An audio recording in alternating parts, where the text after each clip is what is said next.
Shoe Time in the Morning with Mitch.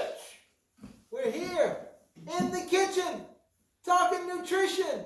And as you can see, slowly but surely it's coming together. Just like your bodies, just like your health. We've learned about a lot of facets of nutrition. There's still plenty to know about. However, the biggest takeaway we want you to have is right now, no matter what happens, if you don't do well at math, you should try and do better at math, but you can get by later on down the line. You will live, shall I say, without math. If you are not a history person, you should still try and put as much knowledge in your head. It's great for you. But 20 years from now, you'll still be alive and you may not remember what year the Revolutionary War began. You may not remember that. But one thing for certain, no matter how long you live, you absolutely positively have to be aware of your health. If you have poor health, it will be the first and foremost thing right in front of your face every single day when you go to bed, every single day when you wake up. So start practicing good health now, and that will be important.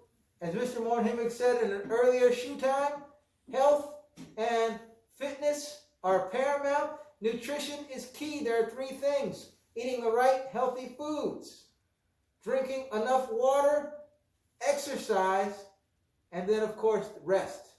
That's two, rest. Now, today we talked a little about water. We're going to go in depth a little bit on water just to give you a little bit of the rundown. Water is the key to life. It's the key to life. It makes everything possible. When they go to other worlds, they look for water or remnants of water to see if there has been life on the planet, either in the form of ice or in the form of water or where of water. Now, on the planet Earth, we have 71% of our planet, that's almost 3/4 of our planet, is made of water.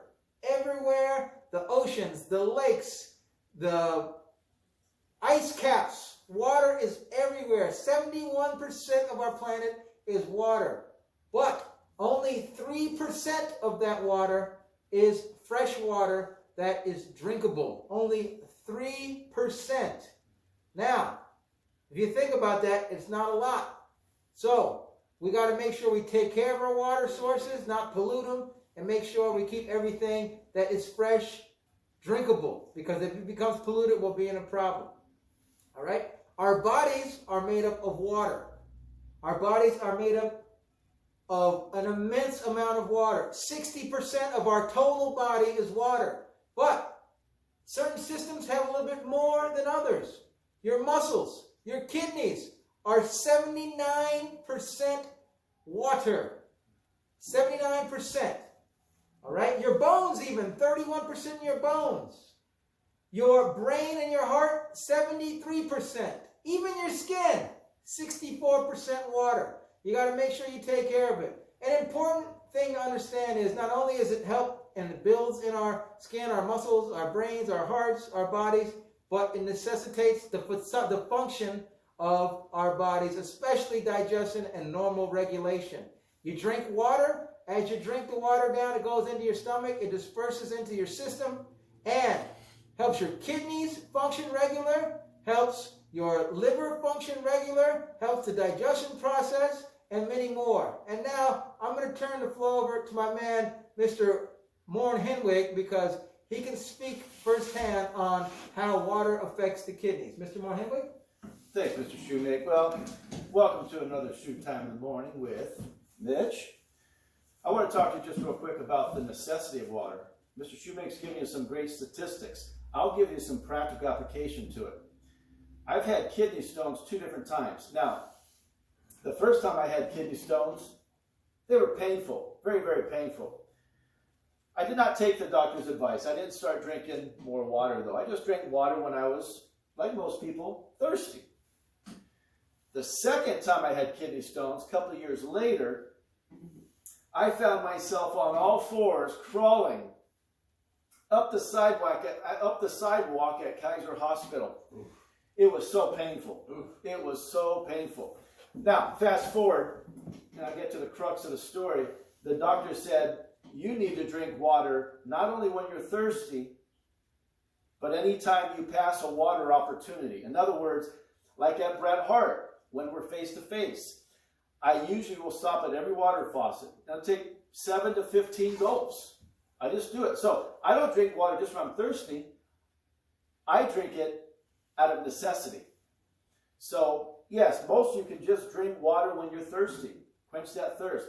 But I drink it to stay overly hydrated, because the doctor was saying, Brad, you got to realize you have like rivers in your body, the orders that come around, or what are they called? The ureters. Ureters come around. The urinary canal? Yeah, dump into your bladder. He said yours can get dried up. So you need to keep that stream of water flowing, or stones can form. I've had stones that clog up that urine and back up in the kidneys. And it's like having two men like this stand on your planks of your back, the outside of your back. It is very, very painful. So water is important. Get in the habit of drinking water. I like to drink lukewarm water, just room temperature water. Well, it's interesting to say that, guys. Just to give you some update, he's absolutely correct. If you think about what he's saying, a stone can form, and it's not like a big giant stone. It's just a little small stone, but it blocks the urinary canal, and then so you got no passage through, and then all the urine and all the water builds up behind it. And think of it, you're trying to pour maybe a big giant gallon water bottle through a straw, but there's nothing there. So it builds up in your back there. And look, I'll be honest, I know Mr. Morton-Hemmick pretty well. He's a pretty tough guy, played years of football. But for a grown man to be in pain so much to where you're literally on your hands and knees in public is detrimental. It's amazingly painful. So he's not a wimpy guy. He can take pain. So keep in mind, you got to keep flushing your system. Matter of fact, he says he drinks so much water, and as you see, especially in my class, I drink a lot of water. I bet him that he couldn't drink one complete giant water bottle of water from the Kirkland Signature style, and he's out to prove me wrong. So we're going to turn the floor over and see if Mr. Morton-Hemmick can in fact finish one big giant liter water bottle because he drinks so much water.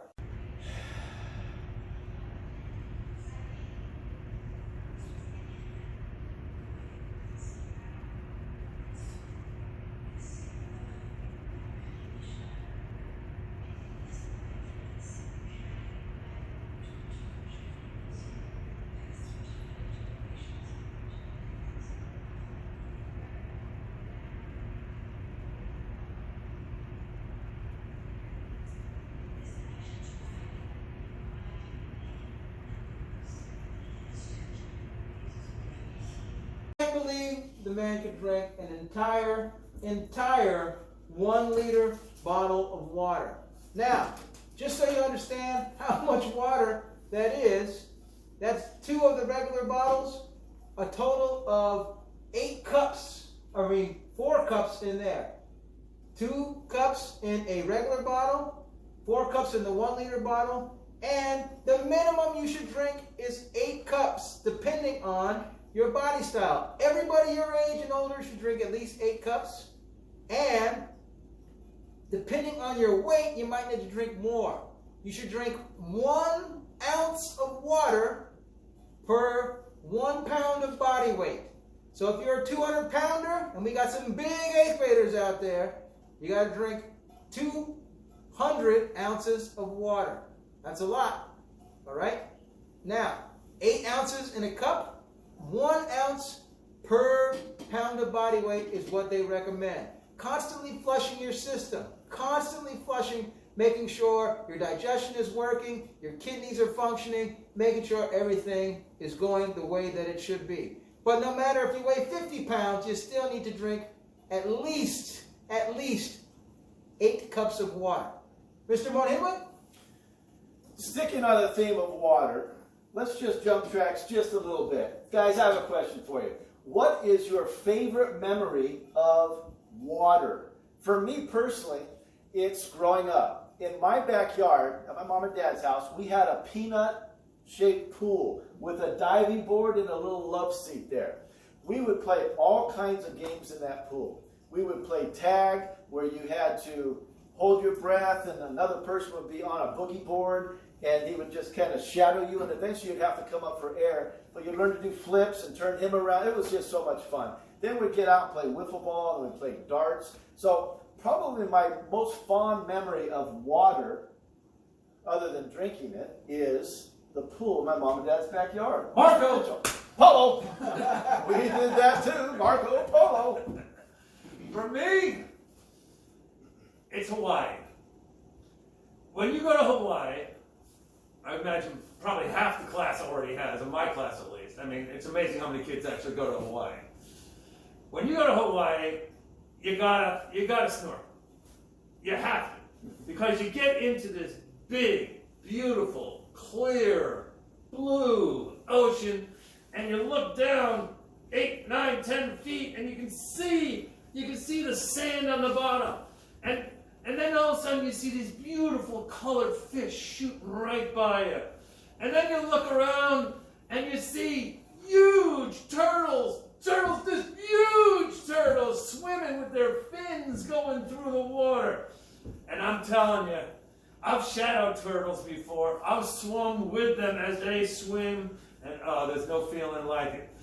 The only thing I don't want to see, and I actually saw it one time, was a shark. Oh. Yeah, and I said, I'm going the other way.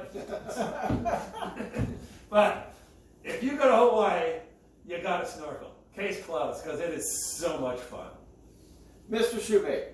Well, like Mr. Mitchell, I too have been to Hawaii and have done snorkeling in Hanama Bay and somewhere out there by Diamond Head, and it was a wonderful experience. But I think if I thought back about what my most, I guess, endearing memory of water is, I went to the Bahamas, which is in the Atlantic Ocean, just off the coast of Florida. And unlike the Pacific Ocean, if you've been to Santa Cruz or Capitola or Half Moon Bay, you know when you walk out into the water here, the shelf or the underwater sea shelf is pretty steep.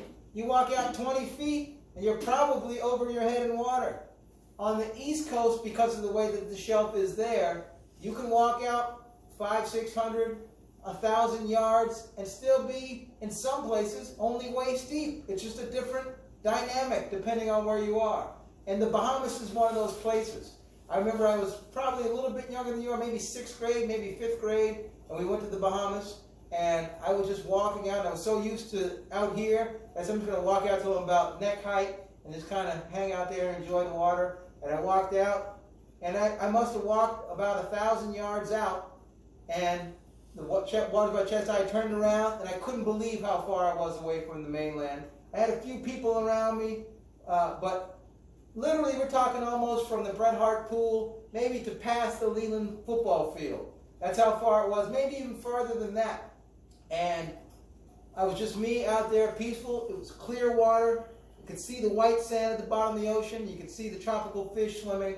And it was just possibly the most serene, beautiful experience that I've had. Sports Factor! All right, we're still in the NBA. Going to be in the NBA until the end of the market period. So those of you who said, no more NBA, sorry, we're still in the NBA. Question is, ooh, nice shot. What NBA team has won the most championships? Good question. Very good question. Very good question. Those NBA questions have been very interesting. Yeah. Very interesting. Thanks. All right. Jolly Geographer. Anytime there's food around, the Jolly Geographer is jolly. Now, let me tell you. Did you get the artichoke capital of the world? Right down south here, about 45 minutes. Castroville, California. You guys may not realize it, but California has one of the biggest farming markets in the world, and by far the largest in the United States. We got a lot of farmland out here. So much so that all those John Steinbeck novels and all those Jack London novels are right here in California. So, plenty of farming here. Now, when I think farming, I think that there's a Super Bowl coming up this weekend. I think football. And I think football, I think food, I think there is a team that played recently. They are not in the Super Bowl. That's the only hint I'll give you. But they're from a state where they are world renowned for their dairy, their cows and their dairy. And as a result, they have some of the world's best milk, but more importantly, some of the world's finest cheese. So much so that fans of their sports teams wear big, giant, fake cheese block heads on their hat. What state is known for its dairy? Excellent. Hey guys, did you hear the joke about peanut butter? No, what? I'm not going to tell you guys. You guys might spread it. Quick principle, guys, before I let you go. Interruption or opportunity. Look, in life, you're going to have some interruptions. Look at where we are now. Every time we come here to do it, there's a little bit of an interruption. But we've used it as an opportunity to make these videos. Make the videos. It is an interruption, but it's an opportunity to practice patience, work around, because if you know Mr. Shoemake, he's pretty relational. I'll bet that Mr. Shoemake, have you introduced yourself to some of the guys working on this stuff? Well, I've seen a couple. Yeah, he's seen a couple, in and out. Probably doesn't know him real well because he's at work all day, and these guys might be done with their portion of work by the time he gets home. But it's an interruption. Mr. Shoemake likes food. Mr. Mitchell, you like food? Oh, who doesn't like food? I like it too. Mr. Shoemake would love to come home and open the fridge. Where's the fridge going to go here, Mr. Shoemake? Right behind him. He'd like to get over to open that fridge. There ain't no fridge there right now, is there? Look, ain't no fridge. It's an inconvenience. It's an interruption. But you don't see Mr. Shoemake walking around complaining, whining, making excuses. He uses an opportunity to practice patience. Would you like some cheese with that wine? Oh. Yeah. I know a state. So don't let yourself get frustrated. Interruptions will come. I know it can get frustrating, but use it as an opportunity. So, getting very practical. When your younger brother comes in your room and says, will you play this game with me? Look at that not as an interruption, but as an opportunity. Say, yeah, I'll spend 10 minutes playing that game. When your grandmother comes in and says that she needs you to crawl up on the counter and get something for her, a vase or something that's up on the upper cabinet that she can't get to, look at it as an opportunity, not an interruption. All right? So practice patience. Interruptions will come. They can get frustrating. Interruptions can get frustrating. They get when you're interrupted, you're going to get frustrated. Here comes an interruption. You get frustrated. Here comes another. And you just start getting hot and heavy. And you start getting angry. But don't look at interruptions as that. Look at them as opportunities to get honest and respectful and responsible. Interruptions will come, Mr. Mitchell. They will come, Mr. Shoemake. Whoa! What is going on here? Well, we're still building healthy relationships. What's the purpose of Bret Hart? HR squared. Honesty, respect, responsibility. Ladies and gentlemen, make sure that you are getting this knowledge in your mind because we're building wealth for your